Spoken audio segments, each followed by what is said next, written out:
I want to hear cannons.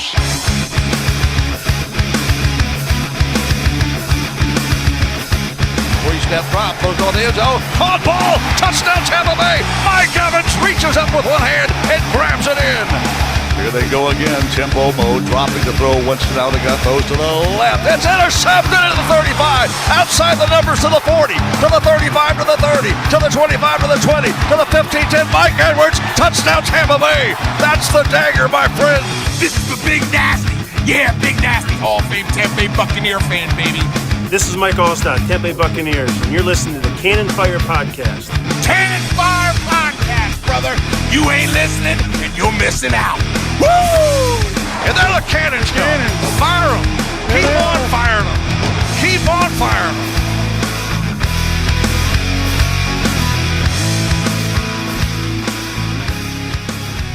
Hello and welcome back, ladies and gentlemen, to a brand new edition of the Cannon Fire Podcast, live at Barriehaus Beer Company in beautiful Ybor City. I'm your host, Rhett Matthew. Joined alongside me, as always, my good buddy and co-host from BucksNation.com, Mr. Evan Wanish. Joining us as well here, live on location in Ybor City, Mr. Bucks Nation, good friend of the show, a.k.a. James Hill. The Tampa Bay Buccaneers are now 5-6 out of the bye week, following a 23-17 overtime loss in Cleveland to the Jacoby Brissett-led Browns. I had to think about that correctly and make sure that that was actually what was coming out of my mouth here, as we are now officially 0-3 at the Campfire Watch Party. So, I mean, the vibes were immaculate until the end of that game. Evan, I want to get your take here right out of the gate. The Bucs come out of the bye week and they lay that shit on us? Are you kidding me? Yeah, you know, it wasn't really undisciplined, you could say, because they did a good job of limiting penalties and stuff, but just poor management by the coaching staff all around. And when you come out of a bye week, hello, James, when you come out of a bye week and you come out, I wouldn't really say flat, because their opening drive scored a touchdown. They scored a drive on their opening touchdown, and they look good doing it. Cleveland's struggled on defense this year, specifically against the run, and they were really exploiting those weaknesses, I thought. And 50 plus yards rushing on the ground to open the game. First drive of the game, yeah. Rachaad White ends up with 45-something yards, broke away for a big one. Saw some Keyshawn Vaughn get involved as well. I mean, yeah, I really thought that after that first drive, I didn't think it was going to be an offensive explosion, but I certainly thought, some situational football would just be better than it was. I mean, I really don't know how to describe it, because like you said, it wasn't so much sloppy. Felt like a game that they could have won. It felt like they had every reason to go out there and win that game. They just didn't. Yeah, and I was more concerned early on with the defense, because the defense was having real trouble stopping Cleveland. Cleveland's offense has been really good this year. You wouldn't think it, because like, oh, Jacoby Brissett and stuff, but they've been really, really good this year. And the second half, the way the defense saved the Bucs multiple times. I think this one has to lie on. It's a team loss, sure, but this one has to fall on the offense more. You're up 17-10, and you have 3 or 4 drives where you can make it a 2-score game. You can just kick in a field goal and make it a 2-score game, and you fail to do that. So your defense can only bail you out so much. And even in overtime, you have 2 drives, you almost get the midfield, and you don't advance it to try and kick the field goal. So your defense can only do so much, and the Bucs defense really helped them out in the second half, but the Bucs offense they found a rhythm on one drive in the second half, and then other than that, it was pretty much just flat. Donovan Smith got dominated, beaten like a drum. I mean, the Browns were rushing 3, and they were still getting there. Like, when you're able to do that as a defense, there's not going to be many guys open, like, down the field. There's just not going to – when you're able to do that and still get consistent pressure with a 3-man rush, because Myles Garrett is just beating your left tackle so much, you're going to have a tough time on offense. I think the Bucs did today. Yeah, just I agree with a lot of what you said there, Evan. I think that, I know what people are going to, be quick to point out. And I'm sure we'll talk about this is, coaching. But also I would say there was a healthy amount of plays that just weren't executed well by the players today as well. And I think that that's very important to point out. Some throws were missed by Tom Brady today that he really probably wished he would have had some of those back. Some guys didn't, run routes, necessarily how you want to see them ran. Mike Evans was abysmal today. Yeah, I mean, let's talk about the elephant in the room here. We talk about the offensive side of the ball, and we'll break down top to bottom what went wrong with Tampa Bay, because it was more than just this. But that Tom Brady-Mike Evans connection, I mean, that's been something that has been brought under question all year long. You know what I mean? At the beginning of the year, it was one of those things where, they're just working out the kinks. You got a lot of football left to play, but here we are. We're 6 games left. The Bucs are 5-6, and the rest of the NFC South lost today, except for the Panthers, I think, who won. But it's one of those things where, like, how much longer are you going to put up with it? Like, a problem is a problem, and I'm not really sure who the blame is on at this point. I mean, a couple of just bad throws by Tom today. As much as we love to give him credit on this show, and as much as people think we are slow to criticize Tom Brady, today felt far from his worst game, but it certainly wasn't his best. There were a lot of bad throws, but, I mean, that connection with him and Mike Evans has just disappeared, and that's what concerns me more than anything else in this offense right now. And, I mean, Tristan Wirfs going down as well. We'll talk about that in a minute. Yeah, I thought, though, the big thing for me, you talk about the players, you talk about everything. The big thing for me was right when the Browns tied it, do the Bucs coaches know that they don't end up going into overtime with 4 timeouts if they keep 2? They don't roll over. So to keep 2 timeouts in your pocket and just let the clock expire when you're tied and only need a field goal to win is just inexcusable to me. I understand why they didn't call it. I do. After the White play, I think he only got like a yard or 2. They didn't want to stop the clock, throw an incompletion. Then all of a sudden, the Browns might get the ball back with 20 seconds. I get it, but you can't play that way. Like, you got to assume that you're going to be able to get the plays in to be able to get in field goal range. The Bucs would have had like 18 seconds after that Julio Jones play where they were at midfield, basically right at the 50. They would have had about 18 seconds and 2 timeouts had they just called, or 1 timeout, I should say, probably. Had they just called a timeout right after that White play. It doesn't make a whole lot of sense. And to me, coaching cost them on multiple occasions here. The 4th down play that Cleveland tied it. Brady wanted to go for it. Yeah, we'll talk about that. I was talking about the 4th down on defense there. So it's 4th down. You have all 3 timeouts. Call a timeout and talk about it. I understand. Look, David Njoku, that was an incredible catch. Like, you got to give credit where it's due. It was an amazing catch. The coverage was good. Just sometimes the opponent makes a better play. But use one of your timeouts to talk about it, And it's right now, I think that this game was on coaching and it was on the offense. I think you could see a lot of that. Not really coaching as far as preparation, but time management, I should say. Their time management in this game was the worst it's been all year, easily the worst. Yeah, I think I can agree with that as well. But when we talk about some other things that went wrong with the offense, let's talk about the offensive line. I know the biggest thing everyone wants to talk about right now is Tristan Wirfs. Haven't gotten a definitive update on him, but he did express just how bad he feels with how this season has played out, given that it may or may not be Tom Brady's last season. And when you lose an all-pro right tackle, the Bucs are definitely going to feel that here in the weeks going forward. Tristan Wirfs was carted off in the game today, but, I mean, they just weren't good. They were not good. I mean, Myles Garrett had 2 sacks. Donovan Smith in particular had a terrible game. I mean, he was making crucial mistakes.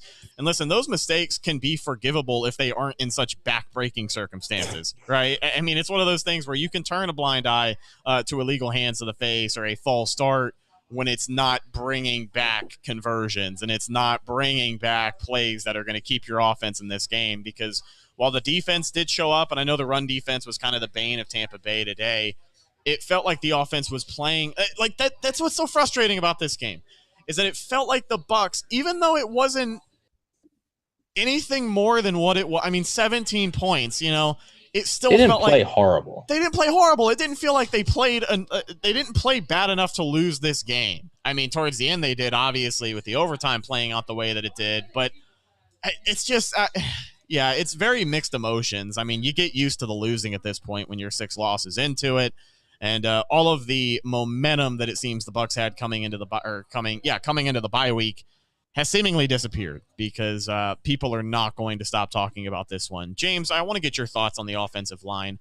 Robert Hainsey, Nick Leverett obviously got beat up a little bit today as well. Donovan Smith had a terrible game. Tristan Wirfs not there.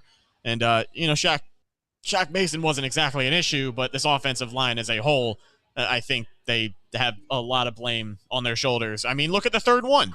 The third and 1. They need 1 yard with Rachaad White, and he gets knocked backward 4 yards. I mean, that's just everything you need right there. Yeah, and I've had a long, storied history of takes with Donovan Smith. Some years I think he's terrible. Some years I think he's rebounded and he looks pretty good. And, overall, he's done a good job this year. And he was going up against Myles Garrett, who is possibly the best defensive lineman in the NFL besides Aaron Donald. He's one of them. And I get it. It's a very tough matchup. But Smith gave up at least 2 sacks from what I saw, multiple pressures, a couple of really bad penalties that you guys talked about. There was one hands to the face penalty. Game-changing penalty. It's game-changing. Brady made that great play to get that ball out to Rachaad White. That's a first down conversion on a 3rd and 4 instead of 3rd and 14. Josh Allen who? Yeah, Brady evades the pressure. 2 pitch passes for Tom Brady today. Not 1, but 2. And then just like you said, that back-breaking penalty, I mean, that's gonna kill you every time. Yeah, so I mean, obviously there's a lot of factors that go into this loss for why they lost, but Donovan Smith didn't have a very good game, which was disappointing. Tristan Wirfs got hurt, which sucks a lot. The interior offensive line did okay in certain situations. Like they gave up I think what was it, Evan? Like 1 sack and a couple of pressures here and there. Yeah, there was a little bit of pressure, but a lot of the Browns' pressure came from the edges. Yeah, right. They didn't blitz a ton either, because they didn't have to. They were getting all their pressure off the edge, and the Bucs tackles just really didn't hold up well. And even like the Bucs, and that's another thing, like coaching, like the Bucs protection plans didn't work against Myles Garrett, but they also didn't do them very often. Like they really left Smith on an island out there too many times. There was a lot of times where they just left Donovan Smith on an island one-on-one against Myles Garrett. Buddy, that ain't gonna work out, Not much. So I do see your point there, Evan, where it is definitely like kind of questioning like what's the coaching staff doing here, and not to just say it's all on one guy, but Byron Leftwich is supposed to be the leader of that offensive coaching staff, and yeah, like you said earlier that they didn't play bad per se, but it's just a couple of those back-breaking mistakes and execution errors that got him, and it's horribly unfortunate. Injuries and execution errors aside, let's talk a little more about the offensive game plan today. Byron Leftwich in particular, his play calling. We praised the run after the first drive of the game. I mean, we talked about it at the start of the podcast. 50-plus rushing yards to open the drive for Tampa Bay. That's pretty damn good. You kind of thought they were going to commit to the run a little bit more than they did, but only 20 carries on the day, and one of those for Tom Brady, which only went for 2 yards. 14 carries by Rachaad White for 64 yards, averaging 4.6 yards a tote. That's really not bad. I mean, good number. It is a pretty good number. If you can land anywhere between 3. If you can land over like if you can land anything over like 3.5. Right. Anything over that's a pretty good number. Yeah, and Rachaad White came in. Obviously, the pressure on him this week with the Bucs missing Leonard Fournette, and maybe that was the difference. You know what I mean? Maybe having Leonard Fournette for those 10, 15 carries a game, even if Rachaad White is your lead guy, maybe it makes it harder to commit to the run when you don't get that much production. 4 carries for 15 yards for your boy, Sneak Vaughn, 3.8 yards a tote.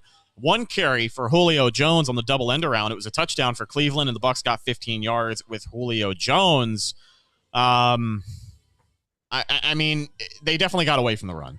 I don't want to say they got away from it too soon, but when you look at what Cleveland was doing and what worked in the first half of that game, time of possession, just controlling the clock and eating away the field, whether it was the run, because 100 yards in the first half against this Bucs run defense isn't great, but the short passing game, Jacoby Brissett was accurate, and he wasn't making these harebrained throws until the second half of the game. So realistically, did the Bucs get away from the run far too soon, in your opinion? I do think they did a little bit. Todd Bowles in his press conference now said, some of the holes that were there weren't there, later on. Like, okay, fine, but like you gotta come up with something else. Like, the run was working, and then he kind of went away from it. And I'm fine. We have said on the show a lot, like they're running the ball too much, but at some point, especially when the pass rush is starting to heat up, right? When you got a guy like Myles Garrett on the other side who's starting to heat up, what you can do to sort of cool him down a little bit is run the ball effectively. And then they're going to overcommit because they're going to be selling out to, rush the passer, and you can maybe get a few effective runs there. So I do think the Bucs went away from the run a little too soon. Now, I mean, they weren't successful with it, when they did try it. Like I get that. But it would have liked to see a little bit more of an effort. And then, they had a 3rd and 1 early in the game, and they do the same formation every single time. O'Keefe's there. They're going to bring the wide receiver inside right behind the tackle, and then they're going to run up the middle. Like, if I know that, then the defensive coordinator for the Browns, Joe Woods, who knows 10 times, 50 times more football than I do, definitely knows that. So it's so predictable when they're running, and I just think that is what's hurting them more. So today, I mean, yeah, it worked on the first drive, and then it disappeared. We talked about, 50 plus yards rushing on that first drive. You talked about Rachaad White's stat line, and he finished with 64. The team finished with just a little bit under 100, but half of that was on one drive. So really not an efficient day. I think the numbers are going to kind of skew that a little bit. Not an efficient day for the Bucs run game at all. Yeah, and it's really unfortunate because, or not unfortunate, but it's just weird. Right, because no, it's unfortunate. Well, it's I guess both can be true. Both can be true, but it's so weird because in Germany the Bucs ran the ball 30 times? Yeah, 38 total carries by the end of the day, and which had to be a record. And look, this was a game where you could have. I know how Todd Bowles and they always try to say, we're going to run more, we're going to run more. Man, this was the game where you could have ran more. Why didn't you then? It's so weird. Every time they're in a situation where you would think they're going to do something, the Bucs offense just says, you know what? What if we did the exact opposite? Bet you didn't expect that one. Sorry, go ahead. And it's just, I don't know, man. Like Evan said, some of their formations and stuff. Very, very key note here, by the way, is some of the holes weren't there. Okay, so Todd Bowles admitting that the offensive line didn't look good today, first off for that in terms of run blocking. But it was just a little bizarre to me that they were so dedicated to the run in Germany, but they couldn't get a couple more runs in this game when they were running good. I think Rachaad White was one of the lone highlights of the offense today. He had over 100 scrimmage yards today. So you didn't want to rely on him more. Just really weird decision-making, in my opinion. Hey, so I know we kind of touched on it, but Evan, I wanted to get your take on Tom Brady's day at the quarterback position. 29 for 43 passing, 246 yards, 2 touchdowns. And honestly, most of those pass attempts came in the second half of the third quarter, fourth quarter, and ultimately overtime. What did you make of Tom's day? I know I said earlier at the start of the show that certainly wasn't his best, certainly wasn't his worst, but there were some bad throws, and that connection with Mike Evans not being there at all, that definitely concerns me. Yeah, I thought Tom had 3 good quarters and then a pretty bad one. I thought he was good in quarters 1 to 3. I thought he was really good. He was efficient. I mean, at one point, I think he was 20 of 24. So, I mean, and then he ends up with only 8 more completions the rest of the day, I believe, or 9 more completions. So, the Browns, I think the Browns pass rush sort of came alive a little bit in that fourth quarter. That hurt. But also, like you talked about the Mike Evans connection, on that deep ball late in the game, why isn't Evans reaching out for that ball? Why are you just kind of, he didn't even try and short arm it. He didn't attempt it. That's what a lot of people here said in person is there were a couple people who said it looked like he just stopped. I don't know if maybe he thought he underran the ball and he wasn't going to get it regardless. But, I mean, when you look back at the replay, he definitely stopped moving and didn't really put in that great of an effort that you would think you would need right there on a potentially game-winning catch. So it's one of those things where, questions are going to be brought up all week. People are going to be talking about it. Film breakdowns are going to say this. But the fact of the matter is, buddy, there is a clear-cut issue between Tom Brady and Mike Evans. I'm not going to sit here and, obviously that sounds like a tabloid headline, but the people who know what I mean really know what I mean. Film doesn't lie. That connection has not been there. Yeah, and Tom on an earlier one had Mike for a deep ball and overthrew him. And then he missed Godwin on that one over the middle. Threw it a little high, but those were the 2 big missed throws. But then that one, Evans and he may not have caught it, but it looked weird that he didn't like attempt to try and catch it. So, yeah, like I said, I thought Tom was decent, but then but in the overtime he was fine. He makes a great play. Makes a great play to Rachaad White to get the first down, and the hands of the face penalty ends up costing him. So I think Brady's, as we are jamming out, I think Brady's Brady's day was fine, but ultimately obviously wasn't good enough to win. So making the best out of a bad situation here. Let's talk about the leading receiver, Chris Godwin. Pretty productive day for 1-4, 12 receptions for 110 yards and a touchdown. Rachaad White, your second leading receiver for Tampa Bay, 9 catches and 45 yards out of the backfield for him. Julio Jones, 3 catches for 40 yards, only 2 catches for Mike Evans and 31 yards. I don't know how many times he was targeted, but felt like well over 5 times. 2 catches for Cam Brayton, 15 yards, a catch for Keeft, and 5 yards and a touchdown. By the way, I know it's first touchdown. Yeah, I know it's going to get overshadowed, but how about another circus catch by Keeft in the end zone for his first career touchdown? Yeah. It was nice to see him getting in the end zone there. And now that's just another list of players that Tom Brady's throwing a touchdown pass to. So I think he still needs Rachaad White. I think that's the one that he's missing. That's realistic. You could say a practice squad receiver or something, but I think that's the one that he's missing, the Rachaad White. So they see if they can get him in the end zones. We have a $5 super chat from Matt Diaz. It just says Godwin and Julio. So it doesn't have many thoughts. Let's go, Matt. Clap it up for the boy. Appreciate it. Matt, is Matt there? Is Matt there? Yeah, Matt's right here. Come here, Matt. All right. Hey, grab James' microphone. Matt's been hanging out with us. Yeah, come on, dude. Come on. Bring your drink. Out. I want to know what you're drinking. It's the Martin up there. The Martin. So it's a Barriehaus brew. Is it good? Very. I highly recommend. All the ones they got, I highly recommend. If you're not into super hoppy beers, perfect place for you. Yeah. Matt. Go Bucks. Matt, Go Bucks, Matt. Win or lose, we booze, fellas. Matt, real quick, your thoughts on the game? Oh, God. You really need to consider not pitching behind the line of scrimmage, especially in overtime when there was a conversion early in the game. It was a pitch to the side, and everybody in the room held their breath because it was to Keyshawn Vaughn. It wasn't even to Rachaad White. It was a 3rd and 1 pitch to the left to Keyshawn Vaughn. I literally looked at Matt and I was like, there was nothing at all I liked about that play call. It worked, but I didn't like it. Yeah, no, that was just good on Keyshawn Vaughn there. Wow. That's your boy, Evan. I know. Sneak on, baby. Hey, Matt was out here at our 2021 watch party against Washington. It's unfortunate the Bucs couldn't get a win for us, but hey, we appreciate you, dude. Thank you so much for hanging out with us. Next time. Thanks, Matt. Go Bucs, baby. Heck yeah. All right, so we talk about some more of what went wrong for Tampa Bay today. I want to talk about the defense because this is where things get a little interesting. A lot of people are going to look at the run defense and want to get upset, but let's face it, this is another week in a row where the offense not scoring points where they probably should have, making fatal mistakes, leaving points on the field. It hurts your defense because 17 points, I know it's Jacoby Brissett and the Browns, but 17 points, you hold a team to 17 points, that's enough to win you that football game. It should be enough to win you an NFL football game. What do you think, James?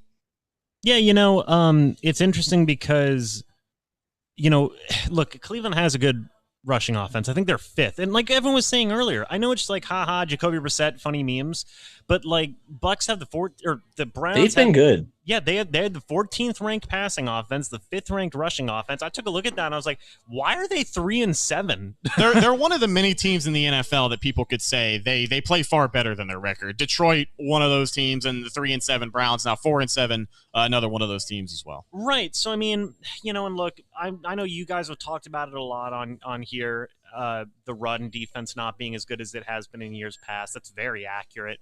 But it was just kind of two things colliding here. The Bucks not having the best run defense anymore versus the Browns who have one of the best rushing offenses. Yeah, Cleveland was going to run with it, and they made the most of their opportunities. They kind of ate away at the Bucks in terms of running the ball and then just let Brissett pick them apart every now and then with the occasional passes and whatnot. So Cleveland had a good offensive game plan for what they have available to them. And, like Evan said earlier, I don't think the defense played bad today as a whole. It was really unfortunate that Carlton Davis fell down on like the last play of the game to Amari Cooper. That just sucked. A lot of guys got hurt. Davis got hurt. Dean got hurt. Winfield got hurt. Who was it? There was another safety that got hurt. Edwards got hurt. Mike Edwards got hurt, and so there was a lot of guys in and out. Yeah, it felt like just about everyone aside from Sean Murphy Bunting was on the ground feeling hurt at some point today. Right. So I think that the defense I thought did good. Like Emma was saying earlier, I really think like the offense just didn't execute as much. Like, I thought you were going to finish your point. Well, and then just I just want to say that last play too with the David Njoku catch to tie the game. Like I saw the broadcast was showing Devin White. I was like, that's not necessarily on Devin White. That was just a really good David Njoku catch. That's got to suck for Devin White. Yeah, he played good coverage in that situation. Yeah. So after the Bucs scored a touchdown to go up 17-10, after they scored a touchdown, for the rest of the game, the Bucs offense managed 2 first downs for the not including overtime. Okay, so for the rest of the fourth quarter, rest of regulation, the Bucs offense managed 2 first downs in a place where all they needed to do was kick a field goal and go up 2 scores, and the game's probably over. They only managed 2 first downs, so they went 3 and out on their next drive. Then the defense forced a punt. Then the Bucs got 2 first downs, had to punt. Then the 4th down where Amari Cooper dropped it, the Bucs went 3 and out on the next one. Then the Browns punted, and then the Bucs had the ball for 25 seconds in the last one and went 3 and out. And then the Browns scored a touchdown to tie it. So that's just to show you that, it's not on the defense. Like, I don't think this is on the defense. The defense has been fine. Of course, obviously in overtime, that big play to Cooper, that can't happen. But hey, the offense had 2 possessions there where they couldn't get it done. So I think this falls far more on the offense than it does the defense. It's funny how the first play from scrimmage was a handoff to Nick Chubb, and what happened there? There were 2 Bucs there to make the tackle. Neither of them did it, and he picks up another 6-7 yards, and that's exactly what happened to Amari Cooper right there. Seemed like Carlton Davis was right on top of him, tried to make a play to punch it out, and whiffs the tackle, gives up another 8, 9, 10 yards, and a Cleveland first down. So we talk about this defense, 4 sacks on the day for this pass rush, which, listen, 4 sacks is 4 sacks. It's hard to sit here and talk about silver lining with people as upset with the Bucs at a 5-6 record as they are. But, like we said, you got to give credit where credit is due. And I thought this defense did play well enough to win today. I know there was the garbage time interception for Mike Edwards, but that's an interception. That's a turnover. It goes in the stat sheet. I know it wasn't incremental in the game, but I think the fact of the matter is, with or without that interception, they still played good enough to win. And I think the general that's the only consensus complaint, though. That's the only complaint. They're not even getting hands on the football anymore. Right. Like, no, you're right. There wasn't anything close aside from that Hail Mary attempt. No, like they're not even getting their hands on a football. They're not punching the ball out. Like that's the one complaint I still have about the defense. The pass rush rose to the occasion after a first half where they really did. The pass rush, and that's why the defense had me concerned at first. I was like, man, this pass rush isn't getting a lot of push. The Bucs were playing some soft coverage early on where they were sort of giving the Browns a 6-7 yard cushion. Especially when Zion McCollum checked into the game. Later on, when guys were dealing with injury, Jamel Dean missed some time, Carlton Davis missed some time. You saw some more Zion McCollum. And I swear to God, every time I looked up on the TV before the snap, he was 7, 8, 9 yards off of the wide receiver, and there weren't any other Bucs corners doing that. At least that what I saw. I mean, I know you just said there were a couple of other instances, but Zion McCollum mostly in the first half, honestly. Right. But they went away from it in the second half, and they had a lot of success in the second half. They had more success against the Browns' offense in the second half than they did in the first. But I thought that defense was fine. They did enough to win today. The only thing in a perfect world, they create a turnover. That's the only thing, in a turnover that is meaningful. That's the only thing. In a perfect world, they do that. But I thought, this defense played well enough to win. When you go to overtime, all bets are off. And the defense stopped the Browns again. The Bucs offense got another chance. But when you win the toss and get the ball in overtime, if you don't score on that first drive, you're in deep stuff. But the defense stopped the Browns again and gave your offense another chance, and your offense still couldn't get it done. So nothing. Yeah, this is definitely more on the offense than the defense. Now, I have a question then for both of you, and this may become a week. So, first off, let me start by asking, what are your guys' thoughts on Byron Leftwich today? And then my follow-up question after I get your guys' thoughts is this the week? Is this the week where they can him?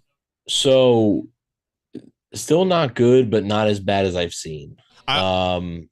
Still not good, but I've seen him worse.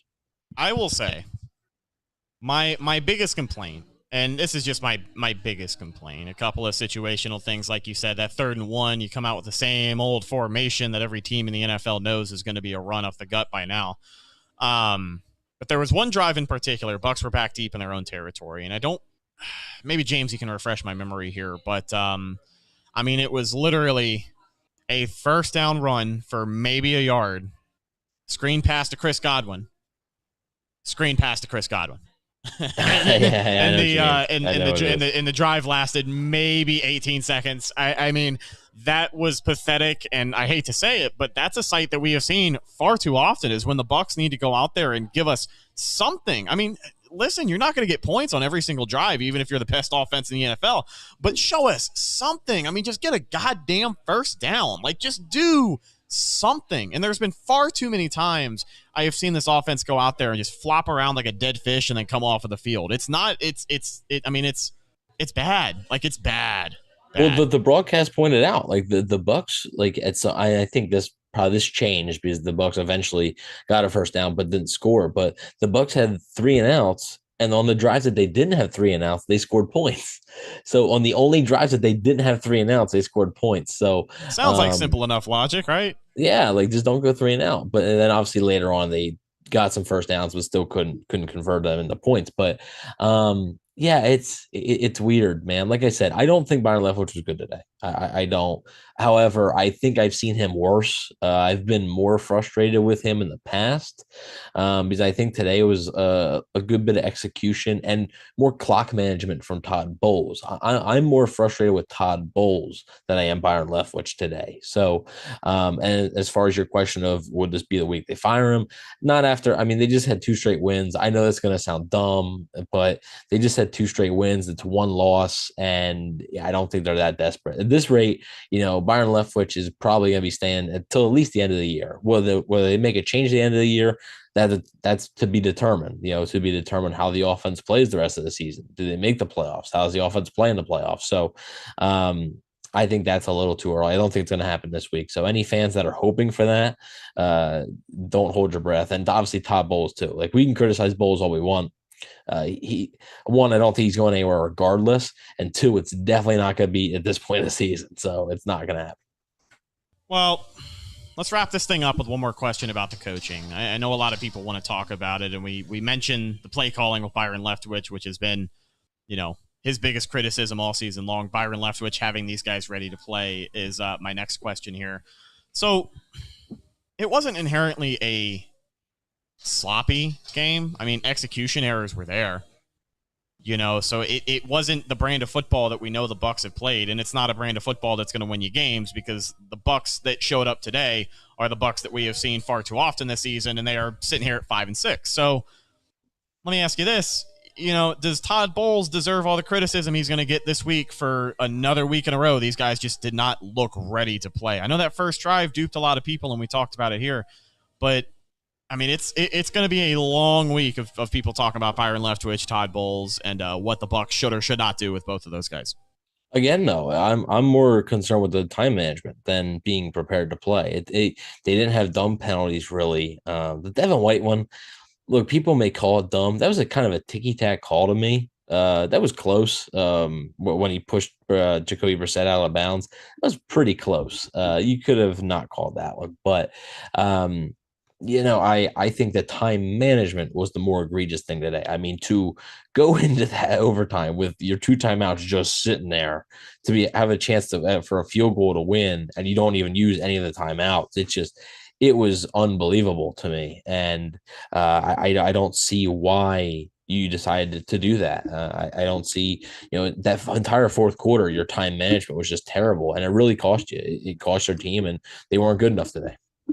Yeah, no, I got to agree with you there, Evan. Like, I think that should be and needs to be a big topic of discussion. There was even that weird situation where they had a chance to kick a really, really long field goal, and they just opted to take the. They opted. It was either do the field goal, go for it on 4th and 2, or punt. We were kind of kidding around, but we kind of weren't. Like, why not just have Jay Kamar to do it? I wasn't kidding. There's 2 seconds left, and Brady either wants to go for it after the penalty. Like, I wasn't kidding. I mean, why not? Just who cares? I mean, just try something. Oh, are you talking before the end of regulation?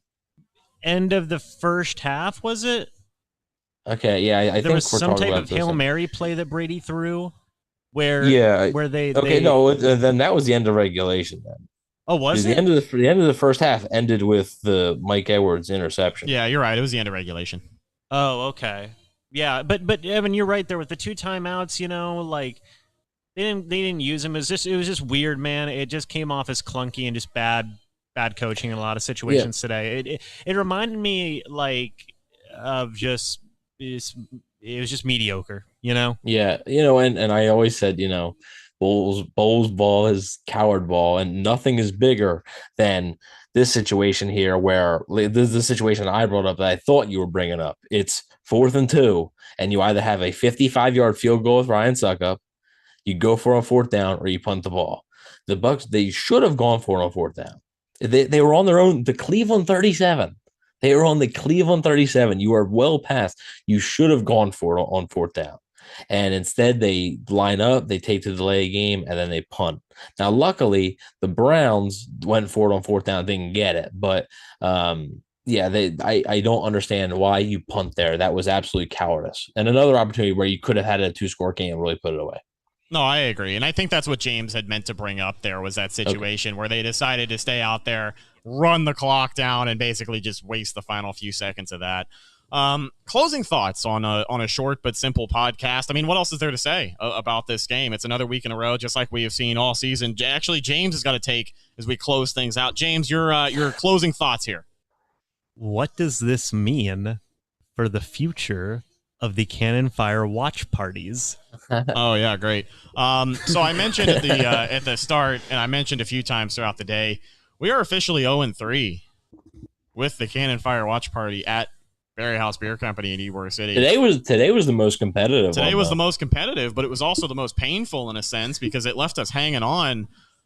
These have been getting more painful as we've been going to them. They really have. But I'm going to need a little bit of time to think about it. Barriehaus has been a great venue, by the way. Let's just give them some credit while we have been here. Clap it up. Clap it up for Barriehaus Beer Company in Ybor City. Shout out Jimmy's Tacos as well off of 17th. They were hooking it up. 25% off of all the orders today. Waive the delivery fee and some awesome drink specials. Thank you guys again. Barriehaus Beer Company in Ybor City and Jimmy's Tacos in Ybor City. You guys were awesome. Great venue. Shout out to everybody who came out. Our buddy Matt. Brandon was out here. Brandon brought some family. I had some family come out. It was really awesome seeing everybody. Really appreciate you guys hanging out with us. And maybe we'll do it again. Maybe we won't. I don't know. But, of course, we will keep you posted. Evan, let me get your closing thoughts on where this Bucs team is at 5-6 before we wrap this thing up. Yeah, so Atlanta lost today. New Orleans is playing San Francisco as we speak. So, I mean, you technically still have a game lead. You have a game and the tiebreaker. So, you're still in first place in NFC South, but like nobody feels great. Nobody feels great about it. It would have felt even better if there would have been a win. But now you face a tough opponent coming up. The Saints have struggled this year, but it's a divisional game, and we know, despite the Bucs even beating them in the regular season, we know that they are going to give the Bucs trouble. They just do. So, I mean, you're looking at that game now because the next week is a week versus the 49ers, who appear to be getting on a little bit of a roll here. So I don't see how you can go into that game being 5-7. So it makes next week almost a must win if you want a shot at making the playoffs and keeping this division lead here. Don't forget, later on this week, we'll be joined by former Tampa Bay Buccaneers quarterback Sean King. We'll get some insight from him. I'm excited to get his perspective because whenever the Bucs season feels like it's been in free fall mode and people are always up in arms, he usually gives us a little bit of a different perspective. So I'm excited to hear what he has to say. And that should be tomorrow or Tuesday. That show will be dropping. But ladies and gentlemen, that's just about going to do it for this week's post-game episode of the Cannon Fire Podcast, live from Barriehaus Beer Company in beautiful Ybor City. Shout out once again to our sponsors here at the third Cannon Fire Watch Party. It was one hell of a time. It's always a blast out here, even though the Bucs don't win. So maybe we'll have to do something about that going forward. But shout out once again, Jimmy's Tacos and Barriehaus in Ybor City. Thank you guys so much. Follow the show on social media, Facebook, Instagram, and Twitter. All of those are Cannon Fire Podcast. Best place to go for updates on the show. And, of course, Tampa Bay Buccaneers news as it happens. Speaking of Bucs news as it happens, you can follow my co-host Evan on Instagram, Bucs_daily. You can also find him on Twitter at EvanNFL and check out his written work at BucsNation.com. His co-worker at BucsNation.com sits next to me. Special guest for the podcast today. Truly appreciate you. James Hill hanging out with us. James, any closing thoughts for the people, and where can they find your content? Yeah, it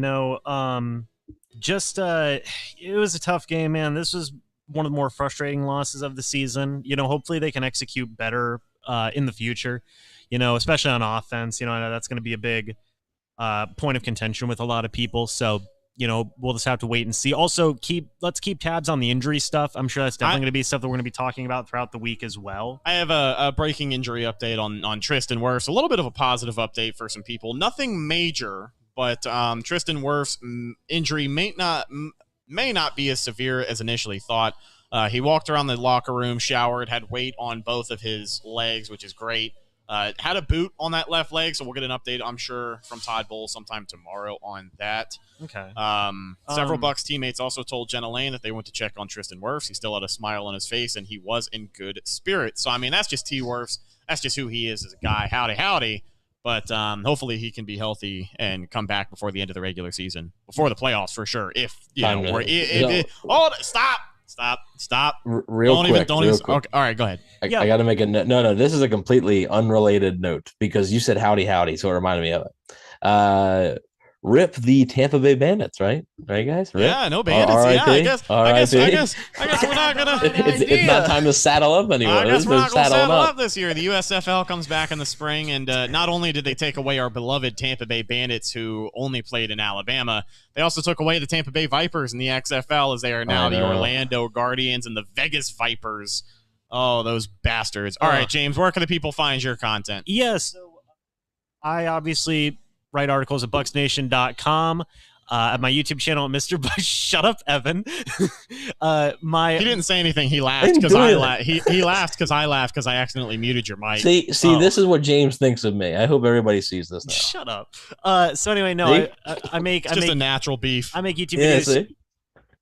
If I can get a word in, make YouTube videos here at Mr. Bucks Nation on YouTube. Also, I just put it in the chat.